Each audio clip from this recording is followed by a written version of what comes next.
First, I just wanted to thank you for taking the time out to watch this video and help you in making a decision as to who will be the presenters at TEDx. So I'm going to take the next 12 to 15 minutes and I'm going to do my presentation as if I was presenting at TEDx in Colorado Springs. Okay, first off, I want to say I'm extremely excited. I'm very humbled to be here today presenting to the TEDx group in Colorado Springs. And I also want to thank all the other presenters that are presenting today because this is an exciting day for all of us. It's an exciting day because we're here to talk about the future of the future. Now, as I was thinking about this presentation and presenting to the group, I really saw a parallel between having this presentation in these 15 minutes to convey an idea similar to a Super Bowl halftime show. So if you think about it today, and as I thought about you in the audience, the presentation today and the other 17 presenters, it's like you're getting 17 halftime shows. Now I understand that Bruce Springsteen and Madonna and Bruno Mars and Katy Perry will not be here today. At least I didn't see them on the agenda today. But you are getting the best of Colorado Springs has to offer with regards to speaking of the future of the future. So we're all taking our catalog, all of our information, and chunking it down into this 15 minutes. Now obviously with the halftime show, I thought about pyrotechnics. So I asked the board at Colorado Springs TEDx whether I could bring my pyrotechnics to this presentation. And of course I was told and I was denied no, which makes perfect sense, right? So today is going to be more like an unplugged halftime show. It's going to be me as Kiss with no makeup. So that's how I start my presentation. As I was being asked and being interviewed to be able to speak at TEDx, one of the things that came up in the interview, which is a great interview question that a lot of you have probably dealt with, is what are you passionate about? What are you really very passionate about? And what's the one idea that you want to convey to the group? And so I'm going to start with a story about how I found my passion. When I was 19 years old and I was in college, struggling financially as we all were, I needed a part-time job. And so I was told one of the best things to do as far as finding a job, and one of the best jobs that works great with a college, schedule, is going to work in a restaurant as a waiter. Now I had no wait experience. I had never been a waiter before. But at least I felt like I could go interview and try to act like I had some experience and go into that interview. So I did. I went down the street, found a restaurant that was popular in town, and I went and interviewed to be a waiter. Now what happened was I was told after the interview that don't call us, we'll call you. But I was very excited when I did get that call 2 days later.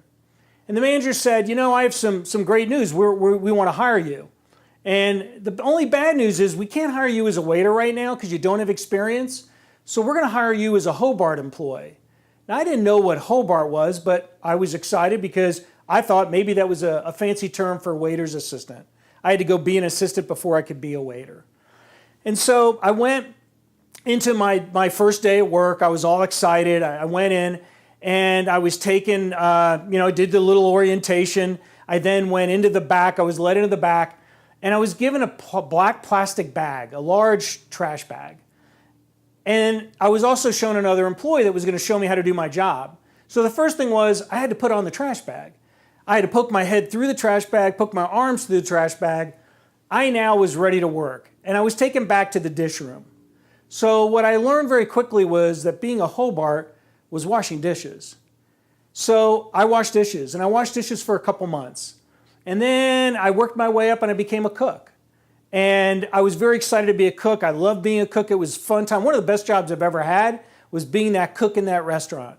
And I did that for about 1.5 years. And then finally, I was able to wait tables. But something happened about 2 months after I learned how to wait tables. I had gone on vacation. I came back to my job. I went to look at the schedule. It wasn't on the schedule. I went and I found the manager.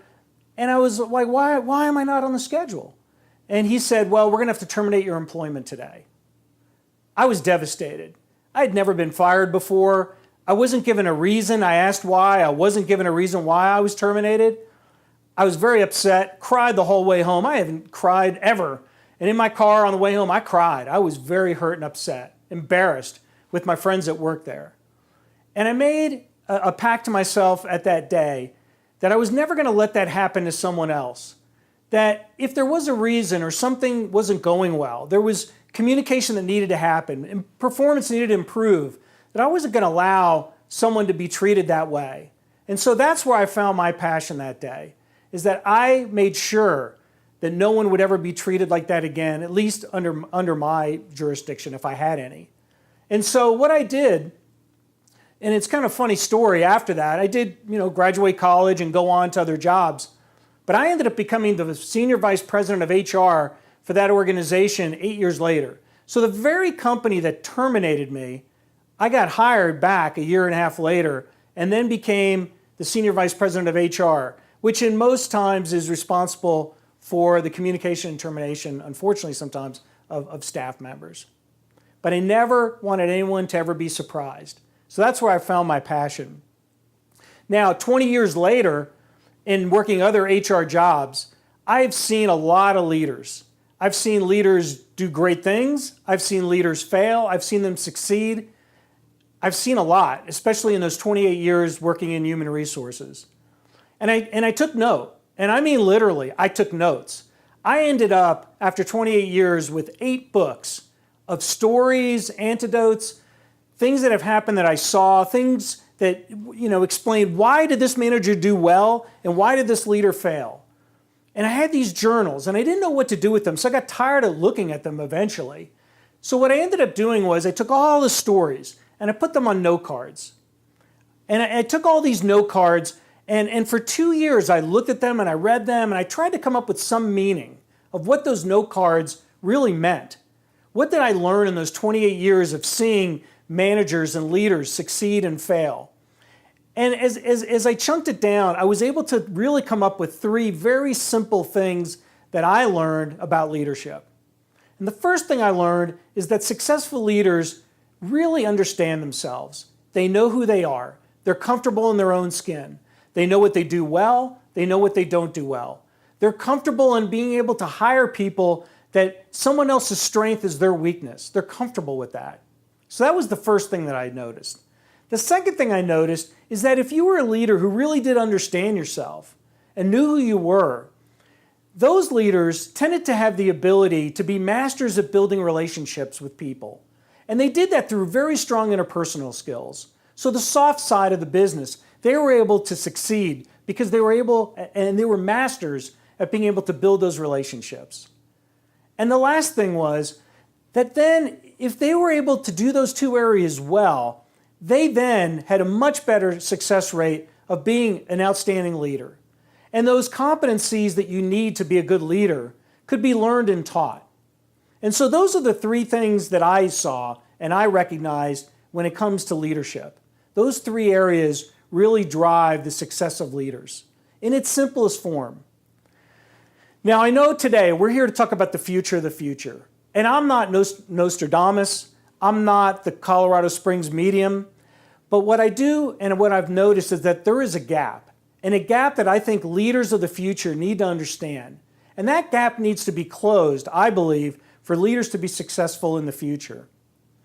Now, if you read the research that's out there, and you all do that with regards to the future and leadership competencies and what does it take to be a successful leader and what is in the future for us, you tend to see a couple different things. I see 2 things. The first thing I see is a lot of articles being written currently about robots and the concept that robots are going to take our jobs. And I believe that robots, I think there's good news and bad news here. I think the good news is, or I think the bad news, let's start with the bad news. I believe the bad news is that robots are not going to take our jobs, as people say, because those robots will never be able to lead by the heart. They're not going to have those strong interpersonal skills, that soft side. So the bad news is robots may take our jobs, but the good news is they're probably not going to take our jobs because they don't have the ability to do that. Now, personally, I wouldn't mind a robot doing some of my work, the work that I don't really like to do, but that softer side, managing by the heart, they'll never be able to do that. The second thing that we read about, and I'm sure you've read articles about it, is that there is a grave concern amongst people that look into the future when it comes to leadership about the ability of the workforce and those leaders to be able to lead through strong interpersonal skills. The ability to understand that soft side and be able to manage that way. Now, I never really understood what interpersonal skills were until about 20 years ago. And what happened was I was working for an organization. We were based in Chicago, Illinois. And the decision was made for the whole organization to move to Denver, Colorado. There were 175 employees. So 175 employees were going to move to Denver, Colorado. But a decision was made about 6 months before we left that only one individual was not going to make the move. So one employee ended up losing their job and was not going to make the move to Colorado. And unfortunately for me and my team, that was our supervisor. So our supervisor was the only one that was not going to come to Denver, Colorado. Now the problem became when it came time for our performance reviews. So 3 months before we left, and 2 months after this, my boss left the organization, the decision was made to bring that individual back to do our performance reviews. Now think about that. Here's an individual that's been terminated. Now they're going to come evaluate your performance. It was not a very happy and exciting day for all of us, I'll tell you that. But the one thing that I was told during my performance evaluation was that, Peter, you've got the strongest interpersonal skills I've ever seen. Now again, I wasn't sure at that time if that was positive or negative, but I quickly learned that it was positive. And what I learned was as I dug deeper into really understanding and learning what interpersonal skills were. So if you think of interpersonal skills, all that soft side, the life skills of the business, the ability to communicate orally, written, the ability to talk to people, to ask great questions, to hold oneself accountable, the ability to drive performance, the ability to lead a team, all those skills that are necessary, that written and oral communication being so critical was what I learned was, quote, interpersonal skills. And if you think about it, the foundation that we've all lived by in our lives typically when it comes to interpersonal skills is really the golden rule, right? The golden rule being treat others the way you want to be treated. Sounds so simple, but it is the cornerstone of almost every religion. Again, maybe that golden rule should be changed to the titanium rule because it's not going to change. It'll be here in the future. Now, there is a gap, and that's what I'm here to talk about. And that gap is, again, go back to the research. The research that interpersonal skills, the concern that our leaders of the future are going to have the skills to be successful as a leader in those areas. And if you think about that, and then tag on to that what you see socially today, you know, there's teenagers today deciding and talking to each other whether it's okay to break up a relationship through a text. There's probably apps out there today to terminate an employee. Organizations out there look at their staff and say, you know, is it okay to lay off our people through email, through a text message, through voicemail? I mean, think about the relationship between an employer and an employee when they're being treated that way. And is that really, you know, right? I mean, people are talking out of both sides of their mouth. On one side, they're talking about, you know, can we do that and act that way? You know, can we terminate employees? Can we deal with their performance through emails? But they're also talking about employee engagement on the other side of their mouth. We want our employees to be engaged and excited, but that's the way they're being treated. And is that really the relationship that you want to build with your staff? And that's where that gap is in the concern. Now, in my experience, and as I chunk this down even further, as we talk about interpersonal skills, the thing that I've noticed and I've seen is that leaders today really struggle with having a very, you know, strong face-to-face, truthful conversation with their staff, to be able to solve an issue, to be able to confront an issue. And I really try to dig into that as to why is that? Because those were the leaders and the managers that typically were in my office. They wanted to know, how do I have this conversation? How do I do that? And when you really stripped away everything, what you noticed was the leaders were afraid to have that conversation. They knew they needed to have it, but they were afraid. I even saw a manager one time, a leader very high up in the organization, lose their job because they were so afraid to have those tough conversations. So in his thinking, in his mind, he looked at the consequence. Consequence was he lost his job. He was so afraid to have those conversations that he was willing to lose his job over that. And so that's what I see out there. I see a lot of leaders that know they need to have those conversations, but typically they're afraid. It's kind of like the Home Alone movie. Remember Home Alone, Christmas movie, right? Kevin, right, was left home alone and was all excited, and the movie was all about Kevin and, being excited and living alone. But if you remember, there's also underneath another individual in that movie who was left alone and was home alone.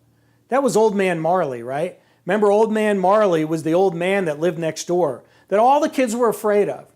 And what Kevin finds out when he goes to church one day and he meets Old Man Marley for the first time, he discovers that Old Man Marley was home alone.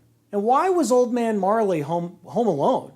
He was home alone because he was afraid to have a conversation with his son. They had had an argument previously, and now he's making a decision that he's not going to be able to see his grandchild because he's afraid to have the conversation with his son. Crazy, isn't it? So all you have to do is really have that conversation.